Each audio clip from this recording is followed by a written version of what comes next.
you know, once you get off the ground, there could be other issues. Say you start feeling sick halfway into the flight. Could it be from the air inside the plane? CNN's Alan Chernoff is in New York for us. And Alan, you've been investigating this. What have you found? Well, Tony, fortunately, this issue is not common, but the fact is a growing number of airline crew and passengers are falling victim to toxic air exposure.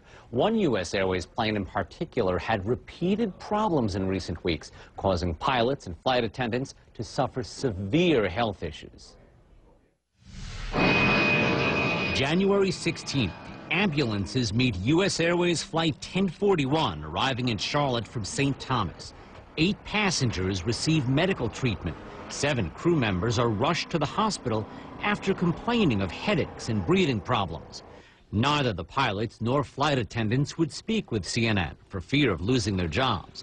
But Judith Morawski, industrial hygienist with the Association of Flight Attendants, has been talking with her union members. Headaches, confusion, some disorientation, dizziness, nausea. These are some of the symptoms that they've described. U.S. Airways tells CNN there was a leak on a seal of the right engine of the Boeing 767 that allowed toxic engine oil mist to enter the cabin. And there was a little bit of oil that seeped into that system, and that's what caused, it vaporizes, and that's what causes symptoms of the passengers. How could engine oil mist enter the air on board a plane? Well, half of the air we're breathing in the cabin comes through the jet engines. It's called bleed air because it bleeds off of the engines, then travels through the wings and into the cabin where it mixes with recirculated air. Engine oil contains a toxin, tricresyl phosphate, that can cause neurological damage. I blame manufacturing. Terry Williams, who is a flight attendant for another airline, says that's what happened to her after being exposed to a fume event nearly 3 years ago. She says she suffers severe headaches and tremors in her arm. It just feels uncontrollable. I can't stop it from twitching or trembling.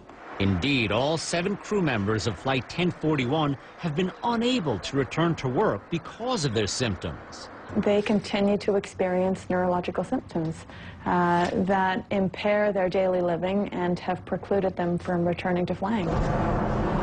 2 weeks prior, the same plane, tail number 251, suffered 2 separate fume events. December 28th, Charlotte to San Juan. U.S. Airways Service Difficulty Report with the Federal Aviation Administration says a very strong odor smelling like wet socks and/or dirty feet circulated through the passenger cabin and flight deck. Crew members reported trouble breathing, itchy eyes, and stomach cramps. 2 days later, the same plane on the same route, a foul odor entered the cabin. Passengers and flight attendants were feeling faint and nauseous.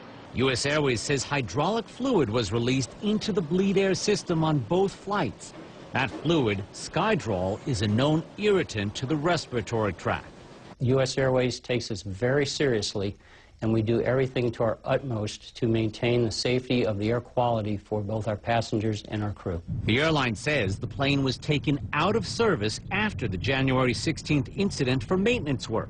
When it returned to service on January 21st, U.S. Airways reported to the FAA a scorched odor, like a gym or locker room, filled the aircraft. Maintenance found no problems, and the plane remains in service. This is a problem that all airlines share. Indeed, flight attendants say Northwest Airlines also suffered a series of 3 fume events over the past several weeks on the same aircraft flying between Frankfurt and Detroit.